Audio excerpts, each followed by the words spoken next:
who said what in global and political news, sports, entertainment, and media. If it's news, they're on it. If it should be news, they're ahead of it. Stay connected to the newswire of the 21st century with Twitchy.com. Twitchy.com. Now, from the Signature Bank Studios, this hour of the Shaun Thompson Show is sponsored exclusively by DonleyAuctions.com. They need your guns. Sell for top dollar. DonleyAuctions.com. From the streets of Melrose Park to the trading floor of the Merc, he's fought for every dollar he's ever earned. And now, with personal liberty and our system of capitalism under assault in America, he's here to seize back our rights from the government. With a cigar in one hand and a copy of the Declaration of Independence in the other, he's Shaun Thompson. And this is the Shaun Thompson Show. Some folks are born made to wave the flag. Ooh, they're red, white, and blue. My next guest is somebody who I have had the pleasure of talking to before.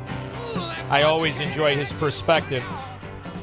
He's wicked smart, the founder and CEO of Pickaxe. It's a social media platform, groundbreaking social media platform that's built on two principles that are not for sale. They're uncompromising principles. Those principles are freedom of speech and freedom of reach. He's also the host of the Jeff Dornik Show. Jeff Dornik, how are you? Doing really well. Been looking forward to chat with you again. I have too. And it's an interesting topic that we are going to talk about, as I am in awe that it would even exist in a civilized world. And when I say that, I am not talking about the idea that Canada has a euthanasia program. I understand it. I get it. But are you telling me that they are expanding it to toddlers and infants and children? Yeah, from everything that I'm seeing, it sure appears that way because what they're doing is now allowing parents to make the decision to euthanize their child if the parents deem them in too much pain or something along those lines. And you just look at this and you think, okay, so we just fought this big fight with the left over post-birth abortions. And it's like, oh, that would never happen. That never happens. Well, this is what happens in Canada, which is, a few steps ahead of America when it comes to their progressive politics. Now parents have the ability to euthanize their child if they deem it necessary. But again, in Canada, it's oftentimes very subjective. Well, there are so many other atrocities that are happening. The medical malpractice of this insanity, where parents are mutilating their teenagers or their preteens for transgender. It's amazing that it goes on, and it goes on really in an expansive movement in Canada as opposed to America, which still it goes on, but not nearly to the levels it does in Canada. But when you talk about this topic, it's interesting because we have so many different success stories in America. We really do, but we have a tremendous healthcare system compared to Canada. Granted, it's being dragged down by Obamacare, but prior to Obamacare, it's fascinating the success that has happened, mainly in hospitals that operate without the parents getting a bill. If you talk about St. Jude's and some of the other hospitals out there, it's fascinating the way in which they've been able to help kids who are terminally ill. That in some cases they live they shock the world and they make incredible progress. And this, if anybody can defeat a disease that people and so-called experts say is going to kill the kid, it's kids. Kids are very, very resilient, and there have been tremendous success stories in terminal illness among kids. I'm amazed at the ability or the willingness for a government to take the opposite position, which is your kid is sick, it doesn't look good, and if they're in too much pain, don't take them to St. Jude's. Don't take them to America that has a tremendous healthcare system in comparison to the socialist healthcare system of Canada. Kill them. And it has legs. It's amazing that this exists. Right. Well, and also on top of that, this is part of the problem with quote unquote public health in general. Is everything's based on overall statistics as opposed to individualized cases, and that was a big problem that we saw with a lot of the COVID mandates and vaccine mandates and all that kind of stuff. But even with this, you're a parent, right? And you sit down with a doctor, and the doctor tells you that your child has this disease or this disorder or something like that. Where let's just say they say, okay, well, they're going to have a 75% chance of not making it past their first birthday. Well, in Canada now, from everything I can tell, it seems as if now the parents have the ability to say, yeah, well, we're going to euthanize our kid. Well, what if your kid is a part of that 25%? Like when you actually get into this, you're not even giving them a shot. Well, right, and therein lies the problem, right? Is that the discretion. I'll never forget a movie. I don't know how old you are, but there was a movie in 1981, and I watched it as a kid, and it's called Whose Life Is It Anyway? And it has Richard Dreyfuss in it, and it's actually based on a real guy in a real case, and he had this horrible, horrible disease, and he didn't want to go on. A very smart guy. And he was at the end, and he was in constant pain, and the government said, no, you can't do it. And I'll tell you what, I've watched people I love die of cancer, and I've been in the rooms, and they're in tremendous pain at the end. I actually, at the end, give them the morphine that they need so they don't feel anything and let them go out without the screaming and the yelling. I could understand that. But at that point, these are people who are in my case, in their 60s, in their 70s, in their 80s. And it was morphine, and it was to numb pain. It wasn't to kill anybody. But you're, in essence, if you really think about it, you're, in essence, giving them drugs so that they don't feel anything that could, in fact, take their life earlier than it would without the morphine. But I'm all right at that level. But this idea of kids, and if a parent doesn't want to see their kid in pain, there's nothing worse than watching your child in pain. You're capitalizing on the emotion when there could be other answers, and I'm curious to know where they're at with exploring those answers, right? Because it's a double-edged sword. If they're never going to recover and they're in a coma, but they're uncomfortable and in pain. So I do get the scientific argument for it's never going to get better. You've got 3 days of suffering. Let's help them. But it doesn't seem like that's the case. And when you look at Canada, there have already been cases of people who are suffering from depression who are going in and saying, I can't take it, and they're otherwise healthy. So there is for lack of a better phrase, liberalism of the definition of what is terminal. And therein lies the problem, right? If you're not terminal, or who gets to make the decision. So I'm wondering how long this has been in action, and where are we with, what is this circumstance? Are these, in fact, depression issues, as we've seen with people that are middle-aged in Canada? Right. Well, and I think that's the thing, is that they always start off with very strict parameters, and then as time goes on, they loosen them. We saw that in the very beginning when they started rolling out the euthanasia in Canada, where they had certain parameters, and then they slowly softened it into where now you're depressed, now you can take yourself out. And I think that this is the same thing now when it comes to parents making this decision for children. But the problem now is that you're taking away the level of, or the consent of the human being. So, like, if you're talking about euthanasia is you decide, look, I'm dealing with cancer, I'm confronting this diagnosis, I can't make it, I give up. Now, I disagree with it morally, for sure, right, but that's that person's decision. But this is now somebody else outside of you, whether it's a parent or whoever, but even just a parent. Somebody other than you is deciding to take your life. Now, that's not euthanasia by definition. That's murder. That's taking somebody else's life, whether or not they consent to it. This is a completely different moral conversation. Well, I think the morality in medicine, specifically over the last 5 years, but you could argue over the last 15 or 18, is really something that I don't think they have a relationship anymore. And the idea that we allow these doctors who pretend to have taken a Hippocratic oath in the mutilization of kids, in this transgender insanity, this mad scientist nonsense, and the implementation of drugs and mind-altering drugs. It's something that is so unmoored from any sense of either science or the oath of what doctors are supposed to do. I don't think it is moral anymore, and I'm wondering, should we just break off the pretend relationship with morality, especially when we talk about cases like this? There is no anchor to morality in these topics anymore, is there?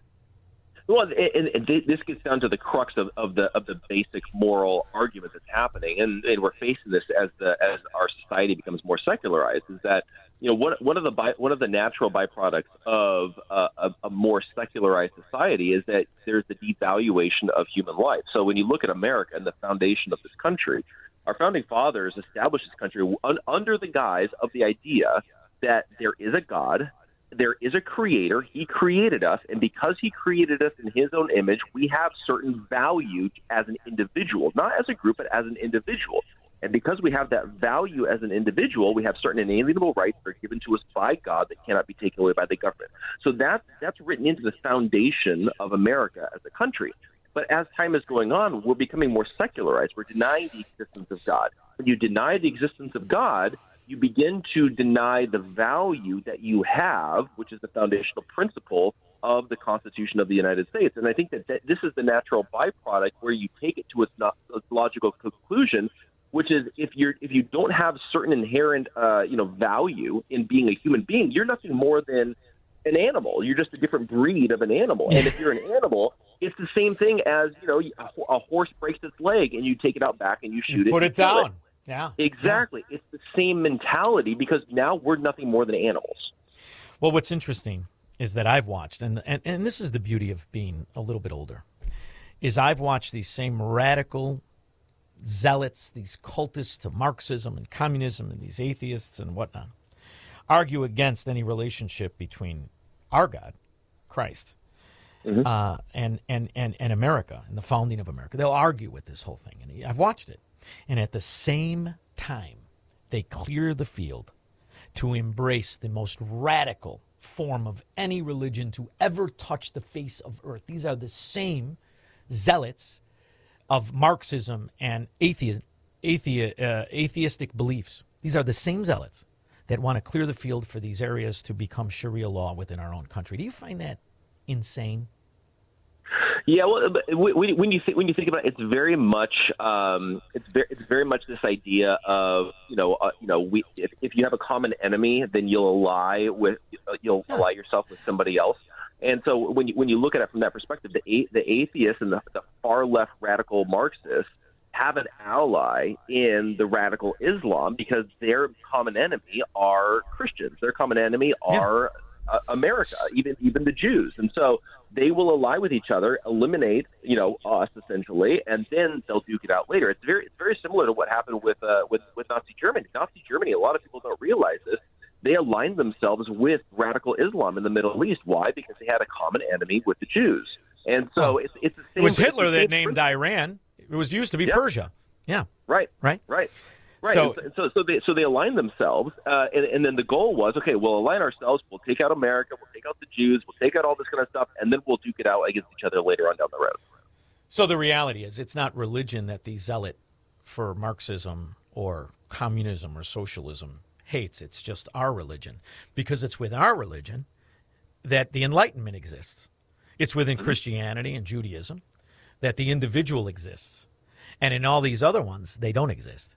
And that's the reality of the relationship between radical Islamo-Nazism and Marxism and socialism in the American Democrat. The individual does not exist in those spheres, in those universes of lies and scandal and murder and mayhem. So it's only logical that the individual doesn't exist. So, like you said, put him down. Doesn't exist anyway. Right. Well, and even when you kind of further take it with what you were saying, it's like when you look at Christianity, it's a very individualistic religion, right? And so it's about our individual relationship with God. When you look at something like radical Islam, you look at a lot of these other religions, it's either communal or it's just very oppressive in general. And I think that's where there is that alignment with the cultural Marxists and the far left is that because they don't value the individual, they see anything that amplifies the individual human being, that empowers you, that gives you value, they see that as the enemy. So this fight isn't necessarily about America, or it's what does America represent? America represents empowerment. It represents enlightenment. It represents individual freedom and sovereignty and freedom. And that is something that either the radical Islamists or the radical far leftists just 100% oppose. Well, it's amazing to see the acceptance in America for the movement of radical Islam. And, it's very fascinating to go back through the documents that are released in Epstein and the Clintons and the rest of it, and how they tie into this cleric Gulen from Turkey and the rest of it. That's really the movement of it all. And they call it the global jihad. And I'm amazed at the way the so-called American atheists or Marxists, how they embrace this. So I don't think it's a mistake. I think it's a connection. It's a cabal that just simply wants to take out the individual, the Enlightenment, and the principles of our country. And that's the same thing in Israel. You know, people will attack me more than you'd think. Oh, you just, you're supporting, you're a Zionist or whatever the case is. What I love about Israel is this. It is the only country in the Middle East where you don't have to believe in anything. And you're not taxed, you're not persecuted. In fact, you're left alone, even if you don't agree with their religion. And that cannot be said for any of the surrounding pretend nations that surround Israel. Do you find that fascinating, or is it just capitalizing on the fact that the American child is not ever educated, they're indoctrinated, and they're morons?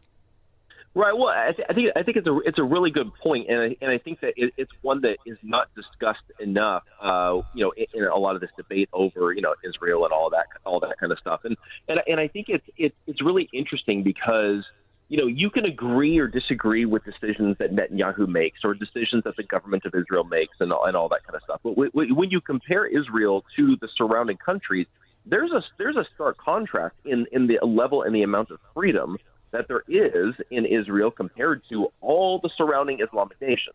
Very similarly to United States of America compared to all the rest of the countries practically in the entire world. There is a level of freedom here that you do not get in other places. Why? Because there's this inherent belief that's built into our framework, which is that there's something bigger than ourselves, God, that brings a certain morality that we don't decide arbitrarily, but God does. And because of that, then we're not just following our animalistic instincts. The ends don't justify the means. There is some kind of values that we're supposed to be chasing after and following after. And I think that's why you do have certain amount of freedom in certain places. And in most countries, you don't have that same freedom. Well, and the other thing to remember is our nation cannot fall from an attack from outside. It can only fall from an attack from inside. And when you watch what's happening in Canada, when you watch what's happening in the United Kingdom, when you watch what's happening around the world, they're falling, whether they want to believe it or not. And when you listen to these radical morons that are paid protesters that we see across the nation, once again, we are not recognizing the war that we're in. I want to play something for you. This is a schizophrenic leftist American Democrat woman in her car on social media. F you, this is war. F you, this is war. This is war. We are at war. War. If anything, I declare war against Trump and ICE. Now, aside from the fact that they're mentally ill, I believe that fat ass. I believe that ugly Democrat fat ass. And I believe that what happened at the Capitol with the scumbag getting out of the car with a shotgun today that nobody's talking about.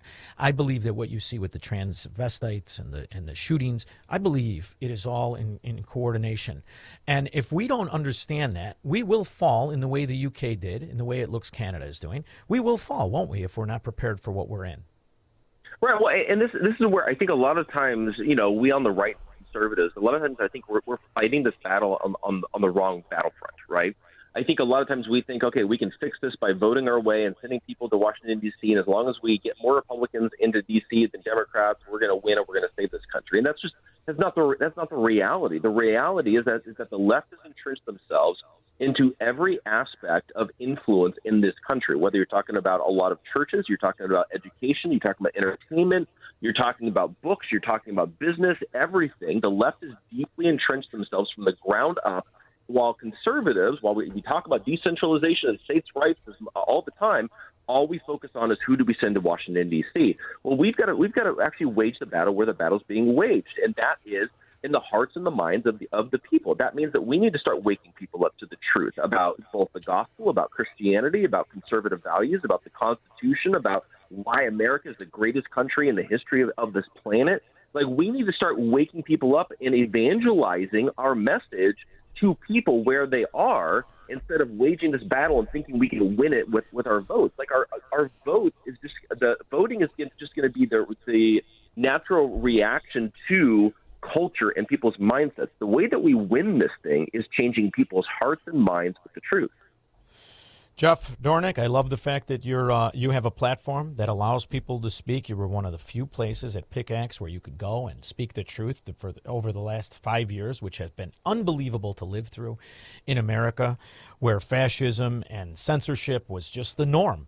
So I love the idea that you've done it. I love the idea you keep it up. Where's the best place to keep an eye on everything, Jeff Dornik? Yeah, definitely. Go to pickaxe.com. You guys can sign up today. And then on Tuesday, the 24th, so 1 week from today, we're officially launching Pickaxe in the App Store. So it'll be available on Google Play. It'll be available on iOS. And then on the 24th, we're going to do a massive live stream. We're going to all of our top creators. We've got Rampage Jackson, Dr. Pierre, Corey, Children's Health Defense. Everybody's joining us. So it's going to be an epic event. I want to meet Rampage Jackson. I just want him to punch me in the face so I could say I've been punched in the face by Rampage Jackson. Can you arrange that? Exactly. I mean, yeah, All you right. can't go wrong with that. Thank you very much, Jeff. I appreciate you making time for me. Thank you. I appreciate it. We'll be back with your calls and comments.